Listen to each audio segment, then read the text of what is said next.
Hindi biro ang sumulat ng awitin para sa'yo. Para akong isang siraulong hilot lito.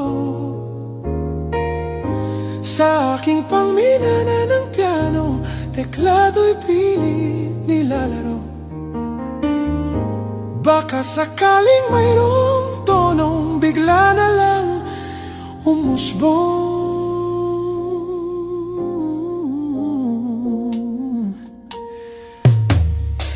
Tungkol saan naman kaya ang awiting para sa'yo?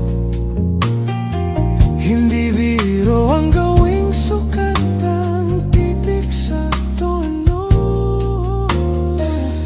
10 man aking diksyonaryo, kung ang tugma'y di wasto.